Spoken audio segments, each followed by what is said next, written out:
Quero agradecer vocês, quero agradecer a audiência. Muito obrigada por vocês terem vindo. Esse é o nosso primeiro teste. Por que Minas Gerais?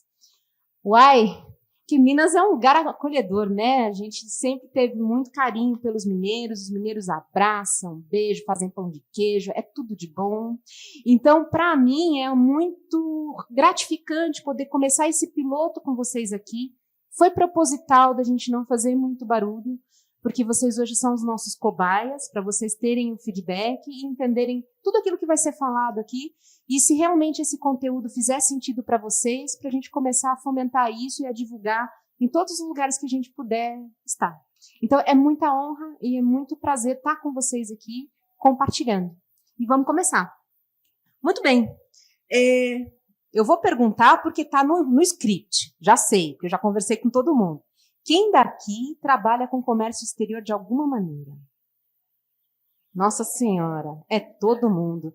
E quem aqui é da indústria de comércio exterior? Oh, meu Deus do céu, vocês são vencedores.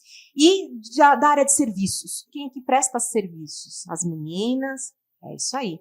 Bom, então se todos vocês, como eu, como todos que estão aqui, de alguma maneira vivenciam o comércio exterior, eu posso entender de que todos nessa sala têm alguma coisa em comum.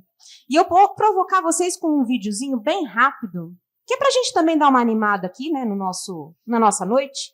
E eu queria que vocês acompanhassem comigo esse videozinho, para ver se vocês conseguem, cada um de vocês aí, se aperceber em algum momento do dia a dia de vocês, ou da carreira de vocês, com algumas dessas cenas que vai passar aqui. Vamos lá? Vamos curtir o vídeo? Pode socar.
O que dá para a gente tirar daqui desse videozinho? Algum de vocês percebe que na nossa rotina de comércio exterior, a falta do planejamento ou da estratégia correta, muitas vezes nos deixa que nem o porquinho? A gente corre atrás do biscoito, o biscoito não cai na nossa mão, e quando cai, infelizmente, vem um tapão que baixa na nossa cabeça que nos impede de usufruir, né? Então, eu posso dizer que no nosso negócio, nós temos aqui muitas das dores, né? E muitas dores comuns, que a gente pode tocar um pouquinho, né? E para a gente falar um pouco dessas dores, talvez a gente tenha que contextualizar onde nós estamos, né? Hoje nós somos brasileiros, estamos no Brasil, e nós temos um dos sistemas tributários e fiscais mais complexos do mundo. Como é que a gente explica para um gringo o ICMS por dentro? Difícil, né? Como é que a gente consegue explicar para um americano que o sistema de tributação brasileiro não é direto? Ele ainda é tributo sobre tributo e não existe um IVA. O IVA nosso ele é meramente figurativo, certo? Então, esse é o nosso país. A gente entende como que as nossas alfândegas elas são restritivas e elas são difusas. Por que difusas? Como é que funciona a alfândega em Santos? Alguém tem experiência com alfândega em Santos aqui? Você tem. Você gosta de... Você trabalha bastante, né, com Santos? Bastante, né? Agora, aqui em Minas, como é que é a alfândega aqui? Como é que vocês conseguem desembaraçar as coisas aqui? Tem os CLIAs aqui, não tem? Aí, aqui dentro do CLIA, você falou até que teve um caso, né, Érica, que de repente você conseguiu desembaraçar em 2 horas. Fantástico. A alfândega aqui, essa foi a exceção, não a regra. E lá no Rio, que a Valorec trabalha muito lá no Rio de Janeiro, né? Como é que é lá a alfândega no Rio? A empresa de vocês trabalha muito lá. Vocês praticamente têm um porto ali do lado de vocês, à disposição, onde vocês têm um fluxo muito bacana e é uma coisa que flui bem. Agora, se isso fosse feito lá no Nordeste, talvez não seria a mesma coisa, porque o entendimento da alfândega ali é bem diferente do entendimento da alfândega no Rio ou em São Paulo. Então, na parte ainda da importação, a gente tem outros problemas mais que são as barreiras, né? E assim, eu sou uma fã número 1 da Receita Federal. Eu acredito realmente que a Receita Federal existe para compor uma forma da gente fomentar o recurso dentro do nosso país, para nos proteger. Então, não sou contra a Receita, sei dos problemas, sei da grandeza que nós temos como território, sei da dificuldade que a Receita Federal e a Polícia Federal têm de nos defender, mas entendo também que a vida poderia ser um pouquinho mais fácil para nós, né? Mas, infelizmente, ainda não é. Então, vamos conversar um pouquinho sobre as nossas dores. Bom, são 32 anos fazendo comércio exterior, são 32 anos vivendo do lado do cliente, ou como importador, exportador, ou mesmo como prestador de serviço na área, algumas das dores. E eu trouxe aqui na mesa algumas das dores que depois eu gostaria que vocês me ajudassem a complementar, se tem mais alguma aí que vocês querem colocar para a gente tratar, tá? É um bate-papo, tá, gente? Então, eu vou pedir muita participação de vocês para vocês me ajudarem aqui. Eu estou trazendo para vocês 3 dores que eu sinto muito na pele. Uma delas é a falta do controle de custos. Engraçado, vocês chegaram, a primeira coisa que a gente discutiu foi a falta de controle de custos. Como é que a gente explica falta de controle de custos? A gente já não planejou tudo? A gente já não cotou tudo? Não deixou tudo? Como é que esse treco foge de controle? Né? Então, a gente sofre muito com essa coisa da falta de controle de custo, principalmente porque, primeiro, nós temos a questão cambial, que influencia bastante, mas, fora isso, nós temos as questões das operações logísticas, né? Elas impactam negativamente, quase sempre, em todos os nossos planejamentos, né? Previsibilidade e controle também falta. Qual é a previsibilidade? O que vai acontecer amanhã? Bom, estamos vivendo um cenário atípico de pandemia. Quem diria que, em pleno 2020 até 2022, passaríamos por uma pandemia e por uma guerra? Nós estamos vivendo uma guerra, gente, né? E nós estamos vivendo, até no nosso país, uma polaridade gigantesca que pode trazer efeitos na nossa economia também. Então, nunca imaginaríamos estar vivendo tudo isso. Imagina isso no âmbito do dia a dia de uma grande, de uma média ou de uma pequena empresa. Como isso está impactando o nosso dia a dia? Então, isso é uma dor que eu trago também. E uma outra questão que, cara, acho que é uma das piores para a gente, é a rastreabilidade de informação e o compliance. Eu recebo, confesso, mais de 1.000 e-mails por dia. Como é que vocês estão com os e-mails de vocês? A caixa está vencida? Eu tenho certeza que se vocês entrarem agora vai estar lotada de novo. Não. É isso aí mesmo. E o compliance? Poxa vida, estamos falando tanto de conformidade agora, desde a época da Lava Jato, isso é um assunto que vem sendo política das empresas. A gente precisa colocar uma política de compliance dentro dos nossos processos, dentro da nossa gestão, e isso também é um objetivo da Receita Federal. Então, como nós, seres humanos que somos, podemos vencer estas dores? Alguma outra dor que vocês queiram compartilhar, além dessas 3 que eu coloquei? Que, aliás, eu tinha que ter perguntado antes, né? Ou palestrante que não sabe das coisas ainda. Fala para mim, tem alguma dor que vocês gostariam de colocar, além dessas 3 aqui? Se não tiverem palavras, vamos continuar com o que tem aqui e depois a gente vai trazendo outros elementos conforme vai andando essa conversa, tá bom? Pode passar, Sá.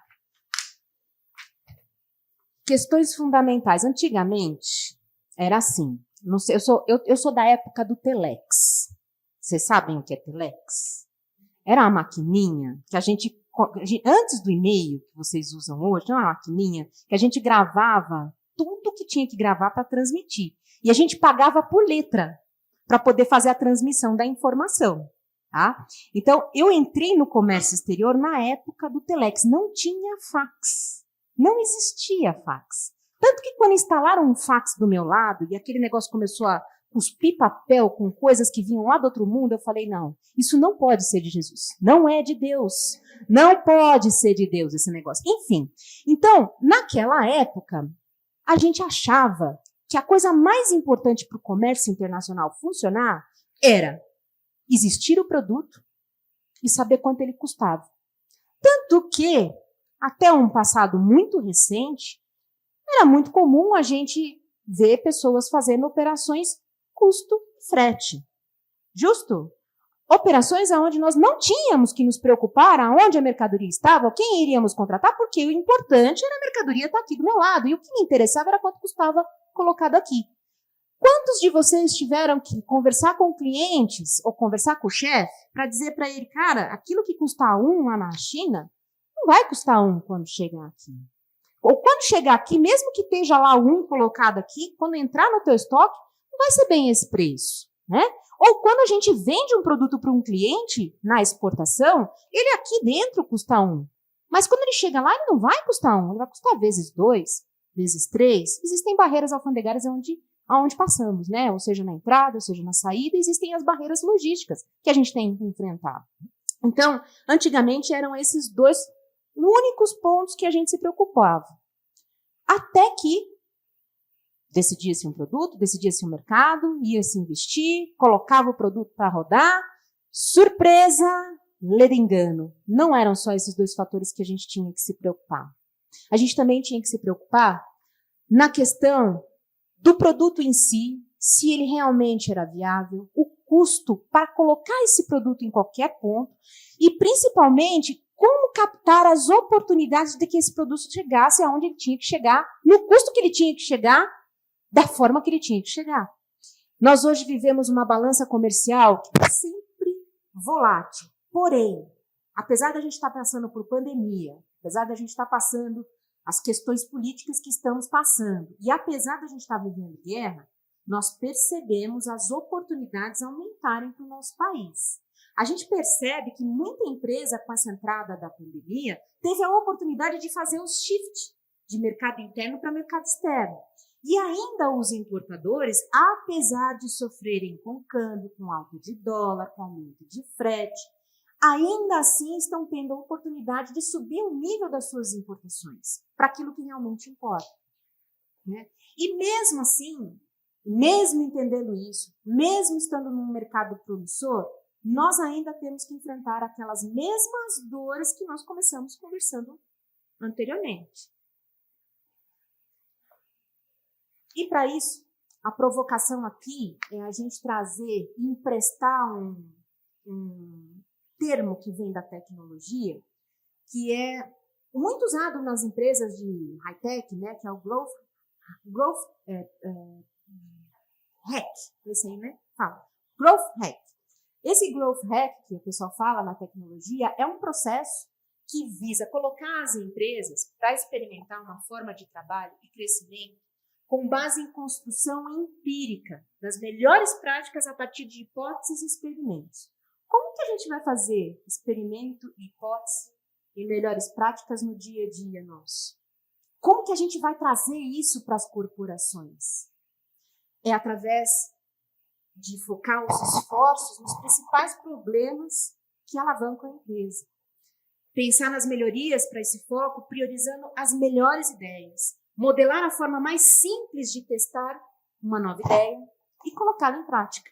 Garantir com que se aprenda com os sucessos e com os insucessos. Usar desse aprendizado para gerar novas teses. Poxa vida, nós estamos falando aqui de um monte de coisa que é muito bonito, é um discurso legal, mas como que a gente executa isso?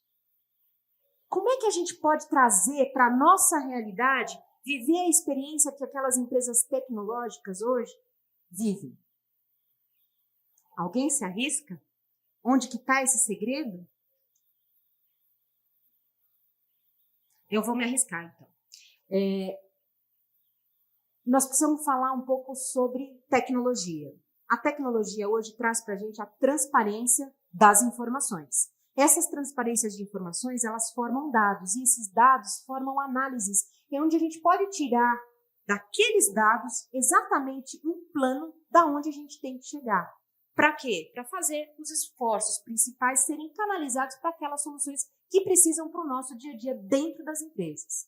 Agora, nós, como profissionais, dentro de áreas de comércio internacional, temos acesso a dados que nos permitam tomar decisões assertivas com o nosso dia a dia hoje? Falando de pequena, média e grande empresa, quão acessível esses dados são para vocês? Pode falar. Vocês têm acesso àquilo que está acontecendo no comércio internacional dentro do seu cliente hoje? Vocês conseguem acessar o quanto o trabalho de vocês impacta naquilo que o cliente tem trazido na mesa? Das dores que ele tem trazido para vocês que trabalham com a parte de prestação de serviço?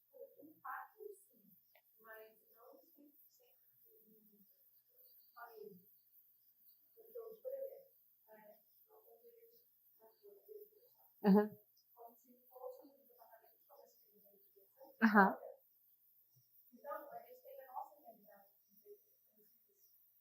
Que não tem nada a ver com o que acontece dentro do cliente. Perfeito.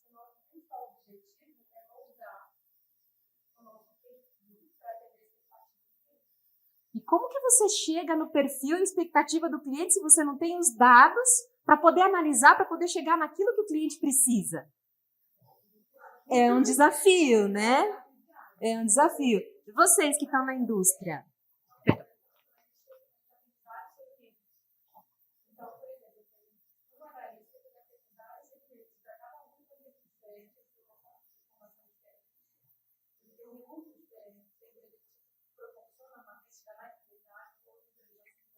Entendi.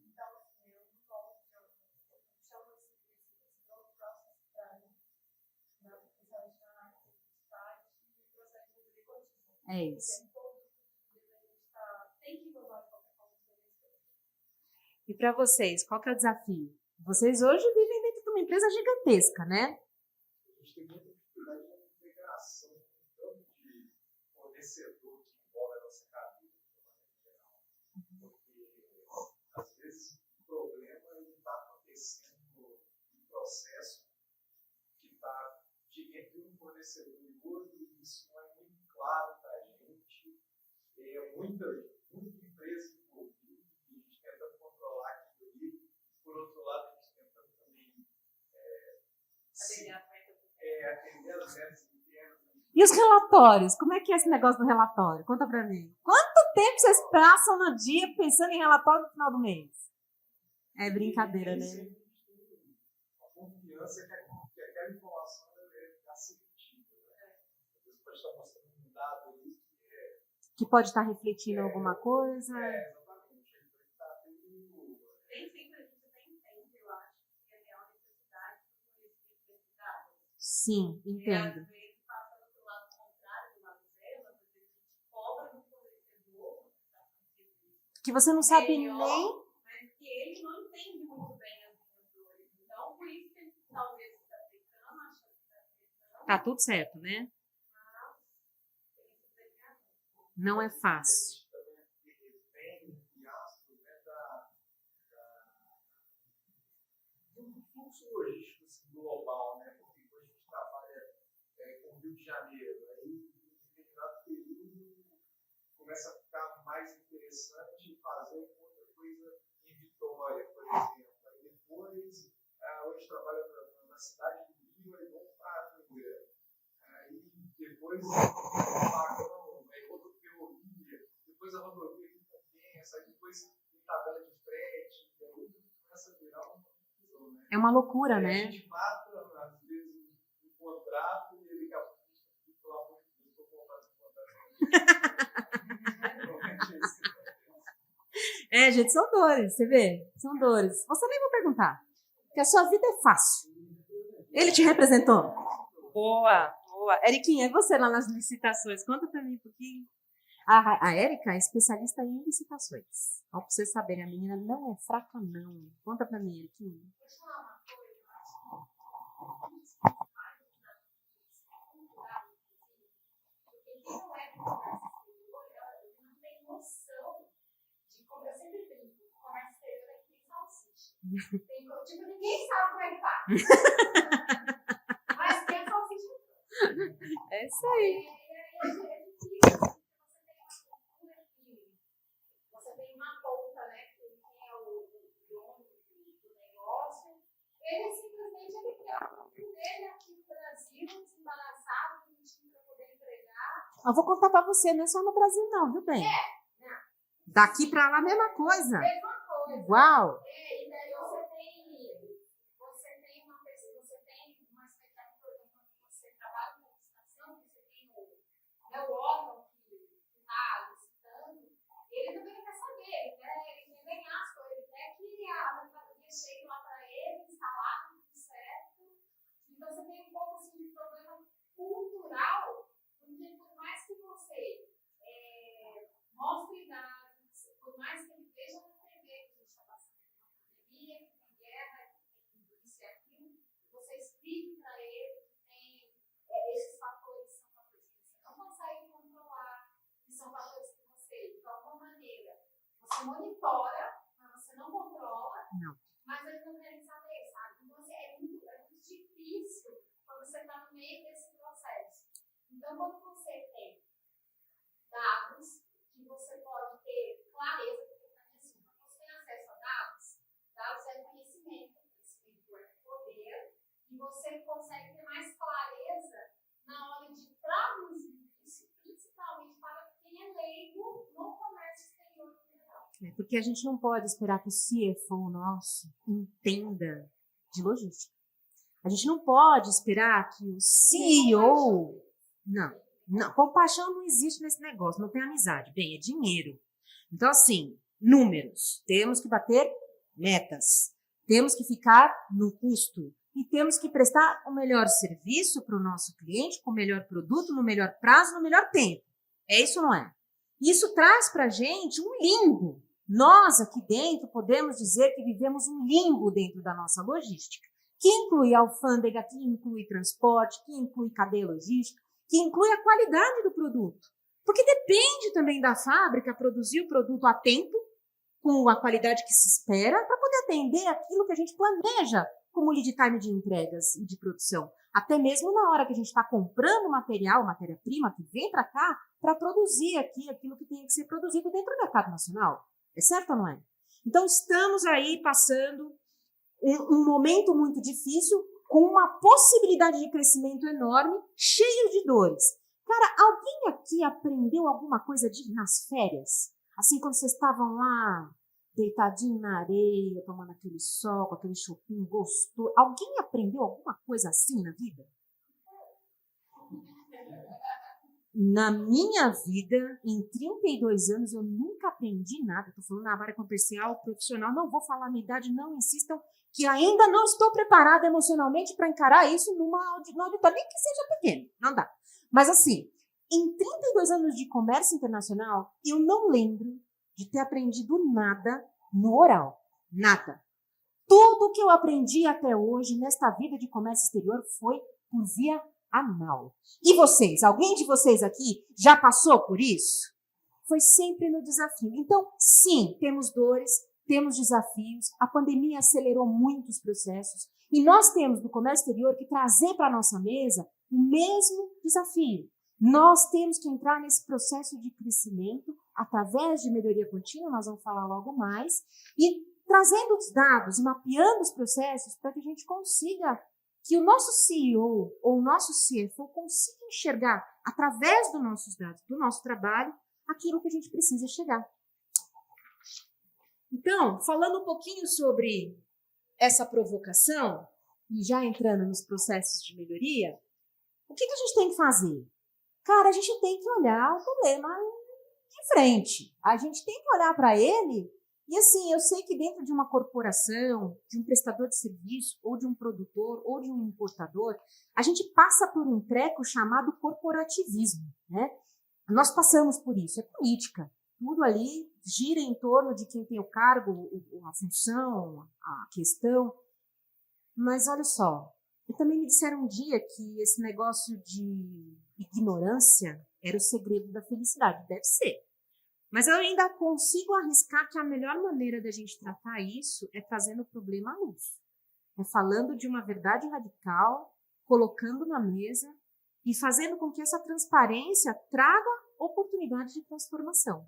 Então, sim, um processo de melhoria contínua aí, de qualidade, ela vem identificar os potenciais pontos onde a gente pode estar melhor. Para isso, a gente tem que saber onde a gente é ruim, né? Montagem de cenários e probabilidades de soluções com especialistas cirúrgicos, para que as questões que envolvem o processo internacional possam ser sanadas. Cara, eu tô com um problema no coração, eu vou no podólogo? Acho que não, né? Eu tô com diabetes, eu vou no cara que cuida da coluna? Não, eu vou no endocrinologista, tá certo? No comércio exterior é a mesma coisa. Cada um tem a sua especialidade. Não adianta a gente tentar misturar as coisas porque pode confundir. E é para isso que a gente faz com que o monitoramento traga profissionais qualificados para cada área onde a gente tem que tratar. E no mar dos conselheiros estão os segredos da sabedoria. É lá que a gente tem que procurar, certo? Uma criação rápida de ações e medição das implementações por meio de dados e análises de forma imediata e totalmente rastreável. Aquilo que você falou é muito sério. Quanto tempo você perde buscando dados e como você não tem condição de saber se aqueles dados realmente te trazem ou te traduzem aquilo que você precisa saber para seguir aonde você precisa ir. Então, quanto mais rápido e acessível e mais rastreável tiverem esses dados, muito melhor para você. Muito melhor para você poder tomar uma decisão dentro da sua corporação.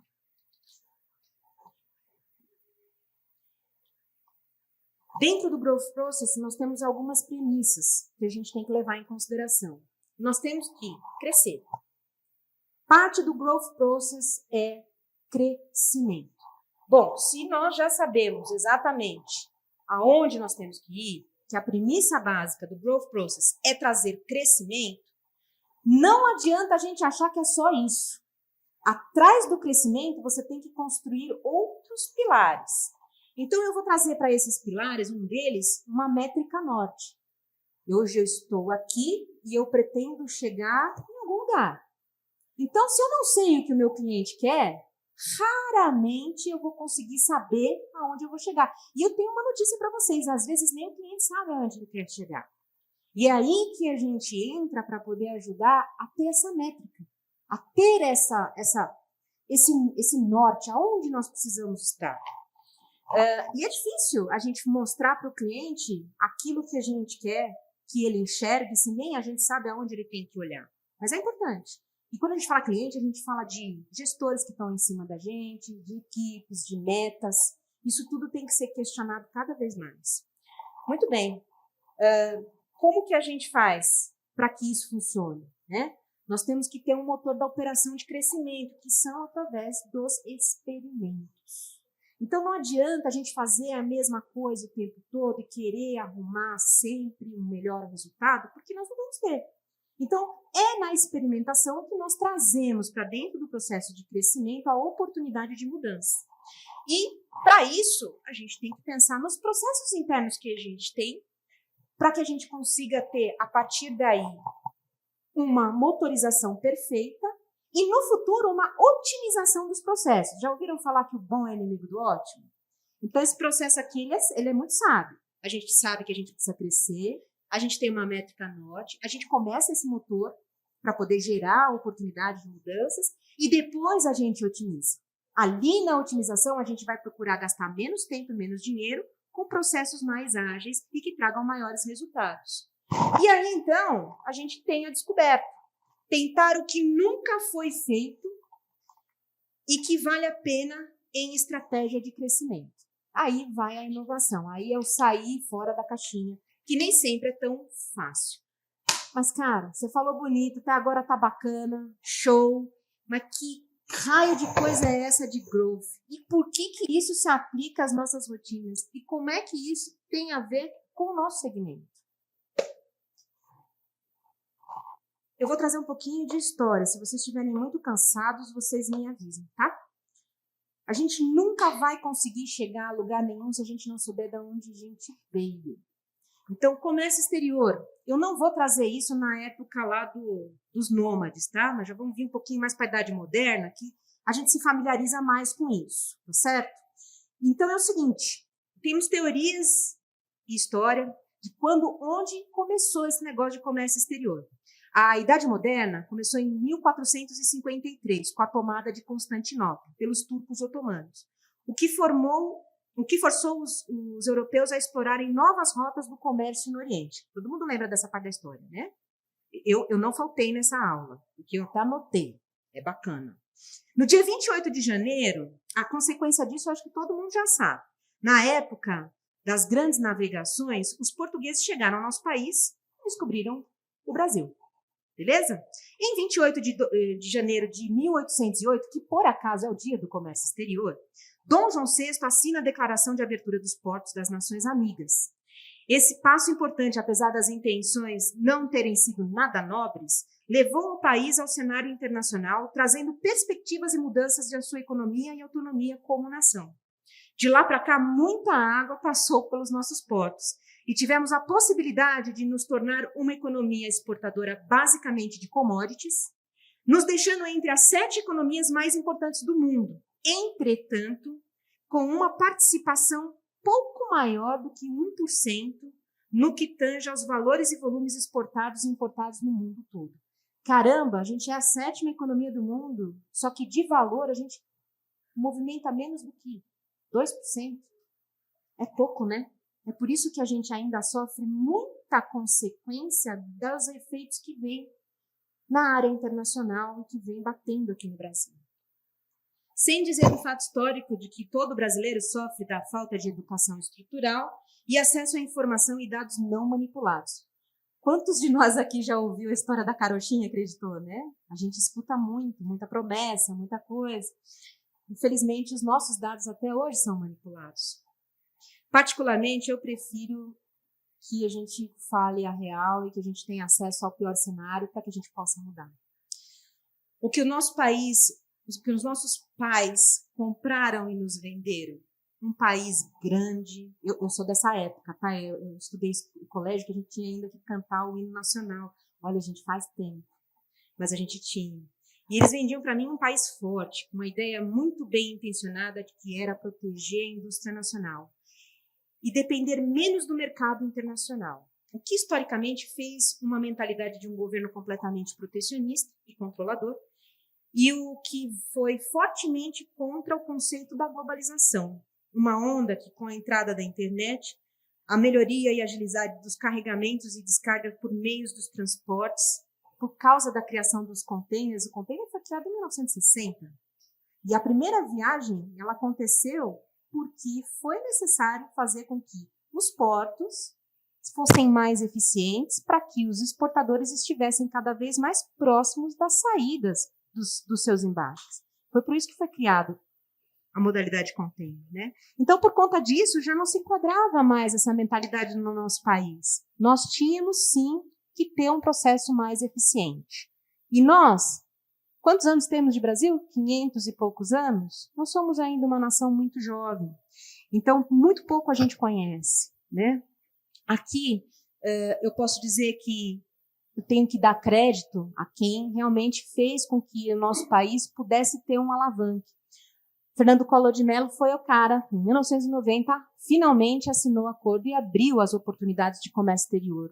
Aí nós começamos realmente a trabalhar. Poxa vida, eu nasci bem antes disso. Quem é da década de 80 aqui? Década de 90? Olha só, vocês nasceram, você não, porque você é mais velho que eu, tá? Não vem nesse papo. Venha não, viu? Não é porque minha mãe acha que eu só saio com rapazinho que você é rapazinho, só porque você não tem um cabelo branco, viu? E olha, não pinta ainda, mas ele vai pintar, tenho certeza. Mas olha só, nessa época, em 1990, foi quando a gente teve a oportunidade de abrir o comércio através do Collor.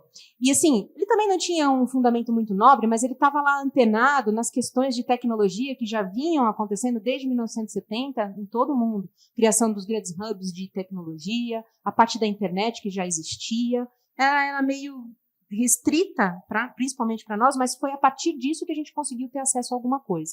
E com a entrada do comércio internacional, de fato, na vida nossa, do consumidor, das indústrias, da tecnologia, da entrada de produtos, da saída, das operações, nós tivemos a oportunidade da criação do Siscomex. O Siscomex foi implementado primeiramente na exportação em 1993 e na importação em 1997. E o que trouxe de ganho isso para nós? A criação de um fluxo único de informação. Então, toda a informação que passava sobre balança comercial começou a ser administrada por um único portal. E isso trouxe também de ganho uma agilidade muito grande nos processos. Datilografia, alguém sabe o que é isso? Muito bem. Antigamente, a gente fazia as guias de importação ou as guias de exportação com vias carbonadas, apresentávamos na Câmara de Comércio Exterior, a CISEX, eles aprovavam, etiquetavam e a gente conseguia fazer as operações depois do Banco Central aprovar. Essa era a nossa rotina. Com a integração do Siscomex, tudo isso foi eliminado e tudo começou a ser feito de forma automática. Nós também tivemos a harmonização dos conceitos e práticas utilizadas nos diversos órgãos intervenientes. Quem são esses caras? Poxa vida, a Polícia Federal, a Anvisa, a parte do MAPA, enfim, todos esses órgãos que começavam a fazer satélites no comércio internacional começaram a ser integrados pelo mesmo portal também, tanto para importação como para exportação. E, óbvio, tivemos drásticas reduções de custos administrativos para todos os envolvidos. Todos os envolvidos na cadeira se beneficiaram disso. Vamos lá? Está assistindo, ela não está passando o slide. Muito bem. Então, vamos falar um pouquinho aqui quem são... Opa! Não se empolga. Quem são os usuários do Siscomex até hoje? Porque a gente sabe que isso também já está se transformando. Já ouviram falar do Portal Único? Já está operando o Portal Único? Ah, meu pai, tu vai ver a hora que tiver que operar inteiro. É uma loucura. Então, vamos... Já estão sentindo? Por isso que a gente está aqui conversando sobre isso também. Então, aqui, os órgãos da administração pública, direta ou indireta, fazem parte da intervenção dentro do Siscomex. São os intervenientes, tá? As instituições autorizadas a operar para câmbio, bancos, corretores, todos são intervenientes também da parte do comércio exterior. Pessoas físicas e jurídicas habilitadas no radar são intervenientes do comércio exterior. Despachantes aduaneiros, funcionários de empresas transportadoras, depositárias alfandegárias e todos os seus representantes legais. Olha quanta gente que a gente conversa num sistema só de comércio internacional. É muita coisa, né? E estamos migrando para o Portal Único aqui, ó. Olha ele ali. O que vai acontecer agora com a entrada do Portal Único? Vocês já ouviram falar do Portal Único? Como é que vocês estão falando? Vocês já fazem a DUI eletrônica, né? Ou seja, quando você já faz lá a tua nota fiscal, aquilo já pega a medida estatística que caminha para o portal da Receita e você já praticamente está com a carga desembaraçada. É muito rápido, desde que tudo esteja certo lá na origem. Aí vai revisão de NCM, vai a parte de descrição dos materiais, pesos e medidas. Eu tive uma exportação de 52 quilos que ficou parada há um mês, porque a unidade estatística não batia com a do INPE. Então, assim, isso há uns 3 anos, há 2 anos atrás, quando começou. Então, agora não tem mais desculpa, a gente tem que estar totalmente integrado com os requisitos, né, de cada item, não é brincadeira. E nós vamos ter aí um processo de redesenho de todos os nossos processos, quer dizer, cada vez mais, além da logística, além do despacho, além do trader, nós vamos ter que envolver as nossas organizações. O financeiro, a contabilidade, o estoque, todos esses caras têm que falar a nossa língua. Como que a gente vai fazer com que eles conversem da mesma forma como a gente conversa aqui? Pô, nós passamos toda uma história, nós passamos todo um retrospecto para chegarmos até aqui e sabemos que agora, se essas pessoas não conhecerem isso também, vai ser muito difícil a transformação dentro da nossa empresa. Muito bem. E o novo processo de exportação, novo processo de importação do INPE. Do INPE, ano que vem, não tem mais escapatória, né? Então, como é que a gente vai estar adaptado aí para catálogo de produtos, unificação, requisitos? Vão ter muito trabalho ainda pela frente. Do INPE? Você não faz a do exportação? A do INPE, ela é a mesma coisa que a da exportação. Só que imagina, a exportação, você está com o produto dentro do teu estoque. Você faz uma nota fiscal de exportação e ele tem que bater exatamente com a declaração de exportação, perfeito? E quando o produto não está no estoque, como é que a gente faz? A Receita Federal quer fiscalizar a gente antes do produto entrar no nosso estoque. Como que a gente faz para a Receita conseguir fiscalizar de maneira perfeita? Cadastro de produto, cadastro de catálogos técnicos do que é que você está importando, para que você está importando, do que ele é feito. E com isso, a medida estatística para saber se não está enganando o fisco, porque a intenção disso tudo é trabalhar despacho sobre águas. Ele está desembaraçado antes de entrar dentro do país. Então, a do INPE vai combinar nisso. É um processo. E as empresas que não estão preparadas para isso? E eu duvido que tenham empresas já preparadas para isso. Eu tenho minhas dúvidas, né? Vamos provocar isso. Bom, e aí, José? Que raio? Pode? Fala aí. Uhum. Perfeito. Verdade. Hoje vocês têm um RP que vocês trabalham a parte de gestão da parte de desembaraço. Perfeito. Uhum.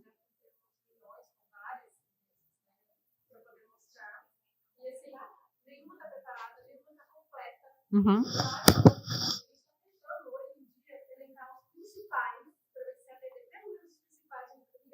Entendi. Vocês sabem que eu tenho um cliente que está migrando o Oracle para o SAP. Eu não sei. Eu estou com palpitação quando eu ouço falar de tirar um Oracle para o SAP e vice-versa. Ou TOTUS, ou seja lá o que for. Todos esses sistemas, nenhum deles, estamos falando aí da cabeça do importador-exportador, nenhum deles consegue conversar com o comércio exterior. O de vocês conversa? Não.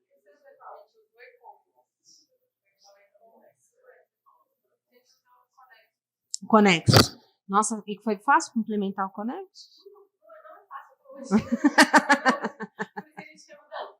Perfeito.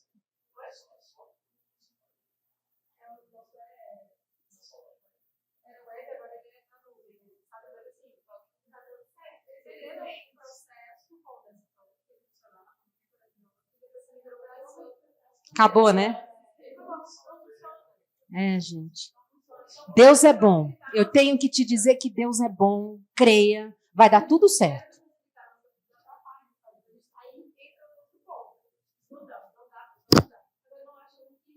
Que tem que mudar.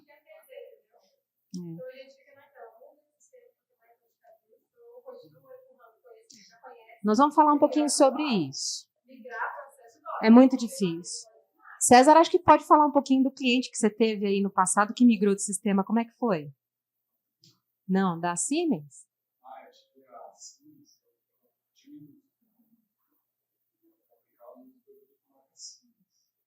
a Siemens foi implementar o SAP no Brasil e acho que caiu nesse de nota fiscal, né? Caiu 4 meses assim, tinha fiscal de saúde, então quase quebrou um monte de fornecedor. A gente já venceu 90% das vendas. A Siemens, eu fabricava um produto com marca Siemens. Eu vendei produto com marca Siemens direto para o cliente deles, sem passar por cima. Se eu tivesse aderindo a marca, eles vendendo no mercado. Pensou que loucura?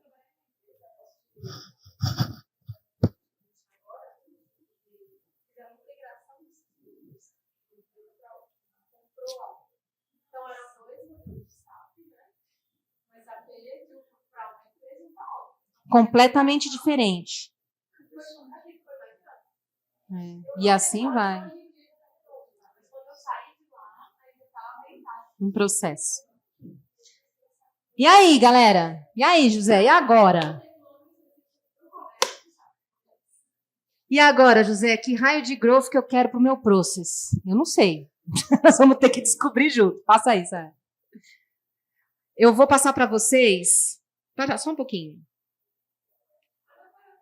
Gente, aqui, peço só mais uma atençãozinha de vocês. Esse é um testemunho de um cliente nosso que teve a felicidade de conseguir passar por um processo de growth dentro do comércio exterior, que para nós foi uma novidade, foi assim um momento muito enriquecedor para a nossa empresa como prestadores de serviço e como nós migramos a nossa forma de trabalhar.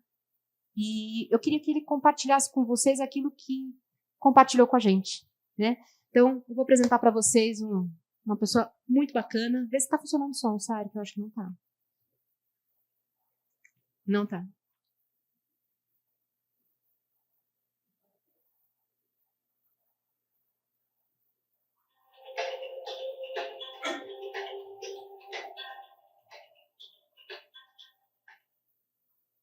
Meu nome é Guilherme, tenho 37 anos.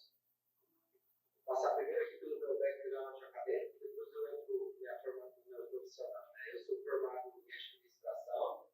E uma curiosidade, antes de administração, eu fiz agronomia também. Cheguei a concluir o curso, mas cursei durante 3 anos agronomia. Eu formei em administração, fiz alguns desafios aí, administração de negócios, finanças. E por último, eu fiz um curso super legal aí, referente à sustentabilidade. Então, que é uma coisa que tem que nos guiar desde já, né? Dados os desafios que a gente tem aí a concluir como cidadão, como empresa, nos próximos anos. Eu entrei na carreira profissional, eu me formei, não entrei como trainee, entrei na Biosec, que é uma empresa, é um braço da outra dos commodities, né? Uma das maiores empresas de tipo de agronegócio em global. Entrei como controlador de risco, sabia o que era isso. Fiquei desesperado com sabendo que era contabilidade. Entrei como trainee, desenvolvi nessa área, e de lá eu fiz um projeto dentro da controladoria, que acabei conhecendo algumas outras áreas, porque eram suplementos, e a gente tinha um convite para ir para a área de suplementos. Né? Isso em 2013. Então, eu estou em suplementos desde 2013, trabalhei, a Aloquinha é o segundo lugar que eu trabalho. Então, lá no Adrex, conheci todo o processo, toda a distribuiria, lá foi onde eu conheci suplementos. E desde janeiro de 2020 eu tomei um desafio aqui na Aloquinha para ajudar a empresa aí nessa área de perfil.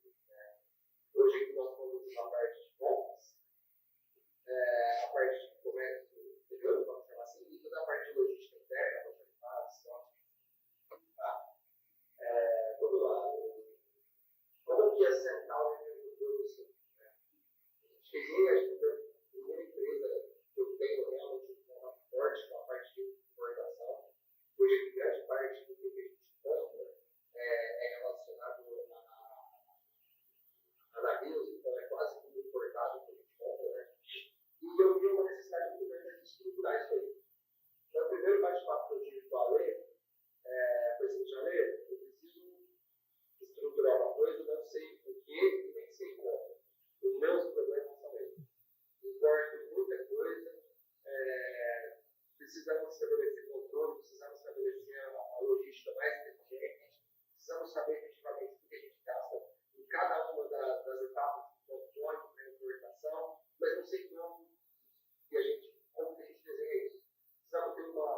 relacionado a todo o processo de importação, tanto o Comics acho que foi o maior golaço dessa parceria.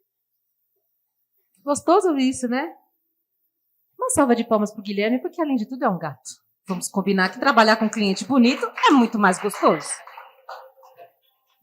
Mas fora a brincadeira, foi um case super bacana. A gente teve, e eu estou trazendo isso para vocês para a gente provocar. Não sei se vocês perceberam, aqui a gente tem prestadores de serviço, temos clientes, temos parceiros. A ideia é que se cada um ficar no seu cantinho tentando desenvolver sozinho a sua solução, não vai funcionar. Tá? Então, o que nós fizemos? Nós entramos no cliente trazendo para ele uma oportunidade de economia com fretes, que é consolidação de carga, que é o princípio mais básico de uma economia que se tem dentro de um processo. Só que nós fomos entrando no processo do cliente de uma maneira que a gente foi descobrindo que os gargalos eram outros. Quais eram os gargalos? Primeiro, comunicação. Gente, o fluxo de e-mail que nós recebíamos só deste cliente era insano. Eu podia virar madrugada, noite e dia, a equipe com 30 pessoas. A gente não dava conta. Então, a primeira coisa, a primeira solução foi: vamos atacar a comunicação. Que é justamente um dos pontos que a gente trouxe aqui e que a gente precisa trabalhar com os nossos gestores. Se nós não fizermos com que eles entendam o que nós estamos falando, como a gente vai chegar onde precisa chegar? Então, foi o primeiro ponto onde a gente trabalhou. O segundo ponto foi o mapeamento. Não importa quem errou. Não importa onde deu prejuízo. O que importa é que o dado é mostrado. E ele é mostrado na sua integralidade, sem nenhum tipo de medo para que as pessoas tivessem de ter os resultados na mão. Então, dentro da transparência absoluta, foi possível trazer os dados para o cliente, independente se era aquilo que ele queria escutar ou não. Além disso tudo, foi a rastreabilidade. Poxa, eu não vou falar para o cliente onde está a carga dele, porque vai mostrar que eu não sou tão eficiente como eu me comprometi a ser. Será que eu estou certa nessa história? Eu estou ferindo o primeiro princípio da transparência se eu fizer isso. Então, o segundo ponto do processo de growth que funcionou foi a gente manter uma rastreabilidade imediata. Se o cliente quer saber o que está acontecendo, ele consegue. Mesmo que ele não queira saber aquela informação, mas é aquela informação que existe hoje. O terceiro ponto foi implementar os sistemas e dados. Então, de uma empresa de logística, de inteligência, de processo, nós tivemos que nos reinventar para uma empresa de tecnologia. Como que eu transformo tudo aquilo que a gente identificou em dados? Nós fomos desafiados a criar um departamento de desenvolvimento próprio. E esse departamento de desenvolvimento próprio, com muito orgulho, conseguiu receber uma bolsa de um dos grandes players do mercado chamado Microsoft. Por quê? Porque não existe nenhuma solução que integre tudo. Então, hoje, com muito orgulho, a gente consegue dizer que, através do sistema e dados que nós conseguimos fomentar, nós conseguimos trazer a transparência e a rastreabilidade que o processo necessitava. Além disso, nós conseguimos um plus a mais, né? Quem já vendeu carro? Ah, aqui esse carro tem sempre um plus a mais, aquele que a gente vende, né? Não que a gente compra. Mas a gente conseguiu implementar o compliance. O que é o compliance? É a conformidade. O programa OEA está aí, está batendo na porta. Então, a gente tem que ter a rastreabilidade de toda a cadeia. E quem são os intervenientes da cadeia? São tantos. São tantos fornecedores, são tantas pessoas, é tanta gente. Como é que eu vou ter isso dentro de e-mail? Não tenho. Tem que estar na ferramenta. E essa ferramenta trouxe um compliance, não só de ações, mas de documentação para trazer a conformidade. Essa documentação que hoje segue num processo fluido e reto do começo ao fim. A informação que o João, que o Pedro, o John, é a mesma, do começo até o final. Então, esse foi o desafio que a gente trouxe.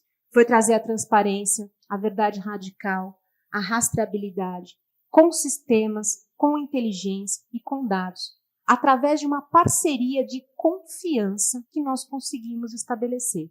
Nós não tínhamos todas as respostas quando começamos o trabalho. O cliente não tinha todas as perguntas, mas nós nos sujeitamos um aos outros e nós conseguimos, com esse resultado, trazer aquilo que hoje é valor. Confiança, parceria, troca, cumplicidade e transparência radical. E é isso que a gente quer oferecer daqui para diante. Não só com esse bate-papo, que nós tivemos aqui muito gostoso, por sinal, agradeço vocês, agradeço por ter tido essa oportunidade, desse tempo que passamos juntos, e espero poder multiplicar isso cada vez mais em cada relacionamento que vocês conseguirem levar, um pedacinho do que foi falado aqui, para que no futuro a transformação digital seja verdade na vida de vocês também. Muito, muito obrigada.